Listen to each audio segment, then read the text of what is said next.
L'Europe est au bord du gouffre. La formule est de l'ancien ministre français des Finances et président de la Commission européenne, Jacques Delors. L'image est saisissante et le constat semble désormais unanimement partagé. On pense à la formule de Nietzsche, « Si tu regardes longuement dans l'abîme aussi regarde en toi ». Oui, les marchés, les médias, nos concitoyens et nos représentants élus sont inquiets. Mais refusant la fascination mortifère, Jacques Delors nous répond, un peu en colère, il faut des pompes à incendie puis des architectes pour reconstruire. Et en bon architecte, il propose des outils et dégaine des métaphores géométriques. Le succès de l'Europe sur le plan économique, écrit-il, repose sur un triangle, la compétition qui stimule, la coopération qui renforce et la solidarité qui unit. On aimerait croire à cette trinité profane, mais comment rebâtir ce triptyque et par-delà, l'économie, réaffirmer que la solution est politique. Élément de réponse ce matin avec vous, Jacques Delors. Bonjour. Bonjour. Alors Jacques Delors, vous appelez les Européens à prendre leurs responsabilités face à la crise économique, financière, mais aussi de confiance qui traverse aujourd'hui l'Union. La responsabilité incombe, dites-vous, aux ministres des Finances de l'Eurozone qui n'ont pas demandé de compte aux autorités d'Athènes ou exigé des audits statistiques renforcés, mais chacun n'a-t-il pas sa propre part de responsabilité à assumer ? Bien sûr, l'Europe est une aventure collective. On dit souvent que l'Europe est loin des citoyens. On dit aussi parfois que la démocratie n'est pas très vivante au niveau national. Par conséquent, chaque fois que l'on peut embarquer les citoyens dans une aventure collective, en leur expliquant et en les écoutant, c'est une bonne chose. Et il fut des moments où, sans que ce soit vraiment une participation très active, les citoyens étaient plus proches de l'Europe. Je l'ai senti lorsque j'ai fait la relance de 1985. Et alors pour prendre leurs responsabilités, Jacques Delors, les citoyens européens devraient davantage participer davantage et comment alors ? Tout d'abord, il faudrait que ceux qui sont à la tête des institutions européennes écoutent et expliquent. Il conviendrait également que les parlements nationaux aient des débats sur ces questions. Un des pays qui n'est pas à la pointe de l'intégration européenne, la Grande-Bretagne, a une bonne habitude démocratique. Avant chaque sommet des chefs d'État, le Premier ministre va devant la Chambre, la House of Commons, et il y retourne le lendemain pour rendre compte. On n'a pas ça en France, par exemple. Et en plus, il y a tous les mouvements associatifs qui pourraient aider l'Europe. Mais avant tout, il faut comprendre la crise. La base ce qui aurait dû être la base de l'euro, c'est le rapport dit Delors de 1989, présidé une commission d'experts. C'était une époque où l'Europe était en pleine euphorie. À la suite de ma relance de 1985, le grand marché, la solidarité entre les régions, etc., les gens ont cru qu'ils pouvaient faire un pas supplémentaire et ça a été l'euro. Tout le monde ne l'a pas accepté. Mais pour comprendre la crise actuelle, il faut se rappeler deux faits seulement. Premièrement, les Allemands et les Hollandais, par exemple, n'auraient pas accepté de faire l'euro s'ils avaient été engagés à la solidarité totale avec les autres pays, même s'ils font des bêtises. C'est ce qu'on appelle no bail-out. Et le deuxième point, qui est contraire à mon rapport, est le suivant. J'avais dit il faut un équilibre entre le monétaire et l'économique. Et donc j'avais proposé en 1997, quand ils se sont réunis pour mettre en place enfin ce qui avait été décidé à Maastricht avant, je leur avais dit il faut, à côté du pacte de stabilité, qui est un pacte pour contrôler les déficits budgétaires, il faut un pacte de coordination des politiques économiques. Et je pouvais le dire d'autant plus que dans le rapport Delors, la moitié du rapport était consacrée à l'économie. Or, on ne l'a pas fait. Alors, vous parlez à l'instant, Jacques Delors, des déficits publics, des dettes des États. Si on reste sur la question de la prise de responsabilité, selon vous, elle doit être collective, donc à l'échelle de l'ensemble des États de l'Union, ou du moins d'abord des États de l'Eurozone, les 17 membres. Et une manière de faire est, selon vous, de rendre désormais plus automatiques les sanctions en cas de dérapage budgétaire. Quelles sanctions, Jacques Delors, pourraient-elles enfin être opérantes ? Les sanctions qui pourraient être opérantes, ce serait soit de payer une cotisation supplémentaire pour financer l'Europe, soit pour les pays qui reçoivent des fonds structurels, des fonds d'aide aux régions, et qui n'appliquent pas les bonnes disciplines, de diminuer le montant de ces fonds. Mais la sanction, dans mon esprit, vous commencez par elle, ne vient qu'après un souffle de coopération. L'échelon manquant, c'est la coopération. Et d'ailleurs, quand la Grèce a eu ses difficultés, basées en partie sur le mensonge statistique, ce qui est grave, j'ai tout de suite dit, ne tapons pas sur la Grèce seulement. Qu'est-ce qu'a fait le Conseil des ministres des Finances de l'euro, le Conseil euro, l'euro-conseil, comme on dit? Qu'est-ce qu'il a fait? Est-ce qu'il s'est préoccupé de ce qui ne marchait pas? S'il y avait eu ce pacte de coordination de politique économique, croyez-moi, on aurait parlé il y a quelques années de l'endettement privé en Espagne qui est fort, du laisser-aller du gouvernement irlandais vis-à-vis de ses banques, mais on n'en parlait pas.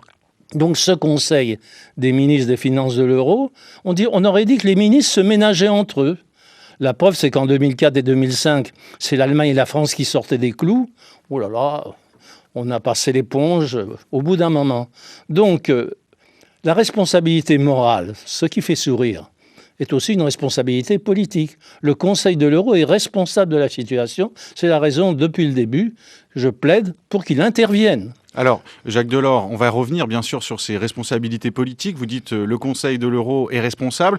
L'heure est maintenant aux sanctions. Et on a l'impression que parmi ces sanctions, il y a celles que vont payer les peuples. Demain, Nicolas Sarkozy annonce un train de mesures de rigueur pour la rentrée. Vous-même, en 1982, vous aviez été un des initiateurs de la rigueur au moment du premier mandat de François Mitterrand à la présidence de la République. Qu'est-ce qu'on peut dire de cette situation qui paraît injuste à un certain nombre d'entre nous?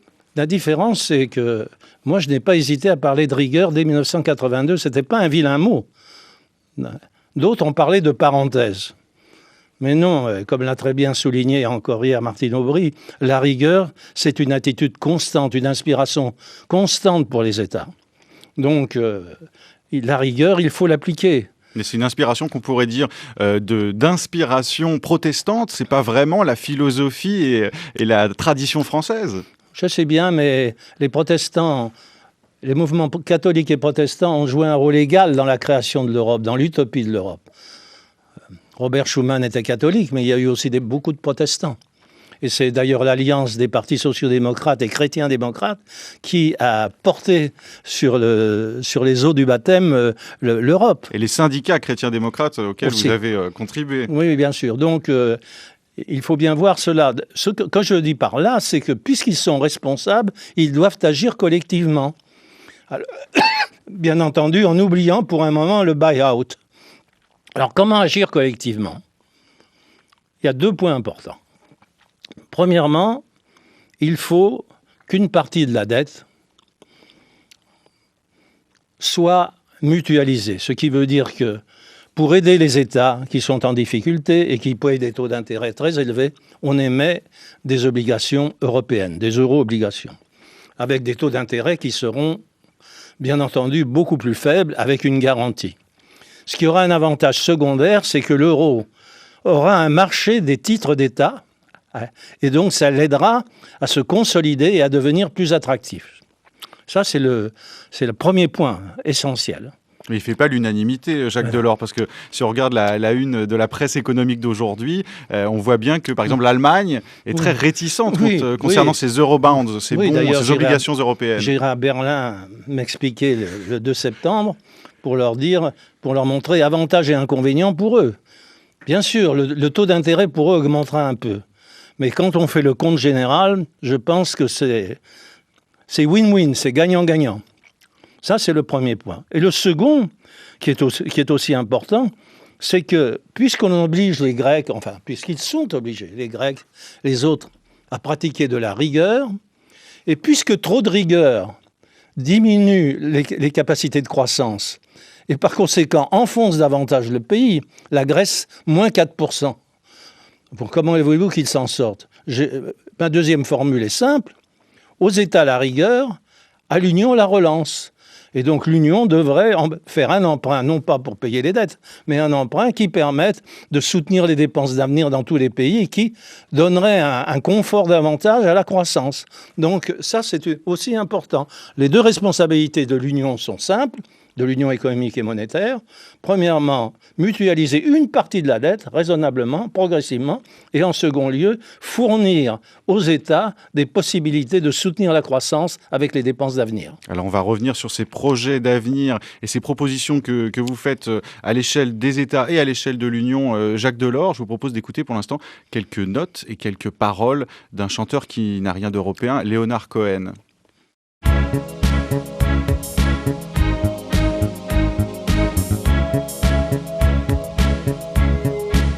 Everybody knows that the dice are loaded. Everybody rolls with their fingers crossed. Everybody knows the war is over. Everybody knows the good guys lost. Everybody knows the fight was fixed. The poor stay poor, the rich get rich. That's how it goes. Everybody knows, chantait Leonard Cohen. Les pauvres s'appauvrissent, les riches s'enrichissent. Tout le monde le sait, donc. Tout le monde savait que creuser à outrance la dette des États n'était pas une bonne idée, Jacques Delors. Tout le monde savait aussi que laisser la bride sur le cou des marchés ne promettait pas des lendemains qui chantent pour tous. Et pourtant, cela a été fait. Et déjà, à l'époque où vous dirigiez la Commission européenne, entre 85 et 94, pourquoi ? Est-ce qu'on a laissé se libéraliser les marchés financiers ? Non. Ce que moi j'ai proposé, c'était un grand marché.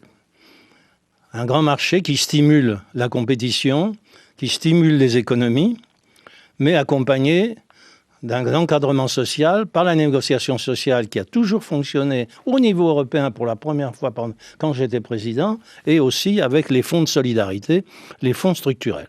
Et comment vous regardez le fait qu'on a pu accuser au moment du traité constitutionnel en 2005, pour lequel les Français avaient voté par référendum non, on avait mis en cause la possibilité d'une négociation sociale autour de ces décisions ? Mais pendant toute la période où j'ai été à la Commission, les organisations syndicales européennes ont soutenu mon effort. Mais il s'est trouvé qu'en même temps que nous créions ce grand marché, un vent dominant de l'idéologie financière est venu dans le monde. Mais ce n'est pas moi qui l'ai créé. Non, mais vous n'avez pas pu l'arrêter ? Mais parce qu'à ce moment-là, il était encore faible. La preuve, c'est que j'avais changé certains responsables que je trouvais trop attentifs à ces idées-là. Et qu'en plus, je vous dis, le dialogue social continuait et on a obtenu un volet social dans le traité de Maastricht qui n'a pas été sans mal, puisque les Anglais s'y opposaient, et qu'il a fallu que juridiquement, je démontre que les Anglais pouvaient rester dehors et que ça pouvait marcher. Mais l'idéologie financière s'est tout développée après. D'ailleurs, avec Helmut Schmidt, nous avons mis en garde contre ça. Et cette idéologie financière, elle est basée sur deux principes. Le marché est l'ultime sanction ou juge de tout. Et deuxièmement, la création de valeur, ça, c'est épatant. C'est-à-dire, vous achetez une entreprise, vous vendez certains des appartements de l'entreprise, vous gagnez de l'argent, la création de valeur. Et vous avez qu'à voir, c'est encore aujourd'hui le comportement de beaucoup de groupes. À propos d'aujourd'hui, Jacques Delors, qu'est-ce que vous pensez de la valeur extrêmement élevée qu'atteint aujourd'hui l'or ? Quand on s'appelle Delors, je pense que ça vous concerne. C'est absolument compréhensible dans la mesure où, d'un côté, le surendettement affole les épargnants, les économistes et bien entendu les spéculateurs. Et dans la mesure où, derrière ce surendettement, on ne voit pas une reprise de la croissance, une croissance molle. Certains imaginent même que l'on pourrait connaître un scénario comme le Japon. Vous savez que le Japon a connu une période terrible de stagnation économique. Donc dans ces conditions, ils s'inquiètent. Alors, pour répondre à ces inquiétudes, il ne faut pas faire comme ont fait nos dirigeants. Ils se réunissent le 21 juillet, ils décident de choses et disent ça s'appliquera en septembre. Bon, la vie continue entre-temps. Bon, je n'ai aucune sympathie pour les spéculateurs, Enfin, les marchés, ils s'interrogent. Les investisseurs, qui ne sont pas des spéculateurs, qu'est-ce qui va se passer? Donc c'est d'une légèreté incroyable. À propos des spéculateurs, je voudrais qu'on en dise encore un mot, Jacques Delors, avec vous. Il y a les inquiétudes légitimes des marchés. Si on regarde encore la une des Échos ce matin, il y a aussi des marchés qui, selon l'éditorialiste Muriel Motte, ont une attitude parfois excessive. Et justement, vous dites, je dénonce les rumeurs qui agitent les bourses, mais j'ai toujours été pragmatique. Alors parlons de pragma, d'action au sens étymologique du terme. Les États de l'Union doivent prendre les responsabilités, c'est entendu, mais est-ce qu'il leur faut renoncer à intervenir sur les marchés et particulièrement sur les marchés financiers? Non, je veux dire par là que cette idéologie financière s'est traduite dans les années, fin des années 90 et début des années 2000 par une déréglementation totale. Par exemple, on a supprimé aux États-Unis la distinction entre banque de dépôt et banque d'affaires. Or ça, c'est très important. Avec la clientèle qui dépose de l'argent chez vous, vous faites des prêts aux entreprises. Avec votre propre argent, vous pouvez intervenir sur le marché. Mais il ne faut pas confondre les deux. Et c'est cette activité-là qui, actuellement, est la plus sexy pour les banques. Ce qui fait qu'au lieu de se préoccuper du reste, de leur endettement, de leur exposition à la dette grecque, espagnole ou autre, eh bien, ils se sont refait une santé grâce aux contribuables, merci chers contribuables, et grâce au fait que l'argent est pas cher, ils empruntent pas cher, et eux font là-dessus de la spéculation. Ça ne peut pas durer. Je veux dire que toutes les solutions dont nous avons parlé tout à l'heure, mutualisation, relance, n'auront pas d'avenir si en même temps on ne se met pas d'accord, en Europe au moins, pour avoir une réglementation minimale des activités financières. Et pourtant, Jacques Delors, à propos de mutualisation partielle des dettes des États, à propos d'intervention des États sur les marchés financiers, vous l'avez déclaré dans ce fameux entretien qui a un peu affolé tout le monde, que vous aviez accordé aux journaux Le Temps et Le Soir, journaux belges et suisses. Vous dites que, à propos de tous ces efforts que les États pourraient accomplir, Angela Merkel n'en veut pas et Nicolas Sarkozy n'ose pas les demander. Pourquoi ? Soyons précis pour l'affolement des marchés. Avant même que je n'ai fait mon papier, j'ai regardé les réactions à la réunion entre Mme Merkel et Sarkozy. Je ne dis pas que vous avez affolé les marchés, je dis que vous avez affolé les rédactions. C'était la déception. C'était la déception. Et donc, avant même que l'article paraisse, déjà tout le monde continuait la spéculation dans le mauvais sens. Bien sûr. En revanche, il y a ce fait que des décisions drastiques s'imposent. On en parle depuis 2008, notamment à l'échelle de l'exécutif européen. Et pourtant, ces décisions ne sont pas prises. On parle toujours d'une hypothétique taxe sur les transactions financières. Oui, ça c'est un problème difficile. Vous avez vu que l'annonce de cette taxe a aussi beaucoup ému les marchés financiers. Mais là, il faut prendre son risque. Et le risque, c'est de faire cette taxe au moins au niveau de l'Union européenne, plus de 500 millions d'habitants, quelques grandes places financières, avec en plus, si nous résolvons nos problèmes, une attractivité économique qui reviendra. Il faut prendre son risque. C'est vrai qu'il peut y avoir, il y a la menace que des activités soient déplacées ailleurs. Il y en a déjà pas mal dans les fameux paradis fiscaux. Mais moi, je crois qu'il faut prendre ce risque. Et pour une autre raison, cette taxe sur les transactions financières nous permettra de garantir les emprunts que nous émettrons au niveau européen en euro-obligations. Et pourtant, Jacques Delors, cette taxe sur les transactions financières, on en parle depuis des années. Je ne sais pas si vous l'envisagiez déjà. Tobin. Voilà. Dans les années 70. Je ne sais pas si vous l'envisagiez déjà quand vous rédigiez des articles à connotation marxiste sous le pseudonyme de Roger Jacques. Mais... Non, connotation marxiste, social-démocrate. Social-démocrate. Non, je suis un social-démocrate du Nord. Je n'ai jamais été marxiste. Qu'est-ce qui vous faisait dire ça, que j'étais marxiste ? Comment ? Je suis un social-démocrate du Nord. C'est pour ça que, d'ailleurs, je parais un petit peu étranger en France. Un peu trop rigoureux, c'est cela, non ? Non, puis social-démocrate, c'est l'égalité, c'est le rôle du dialogue social, la place des syndicats, ramener les entreprises à leur rôle, qu'elles n'empiètent pas sur la politique. C'est ça, la social-démocratie du Nord. Et forcer les grandes entreprises à payer leurs impôts ? Ah oui, elles le font. Elles le font ? Vous parliez de paradis fiscaux. Elles le font dans les pays nordiques.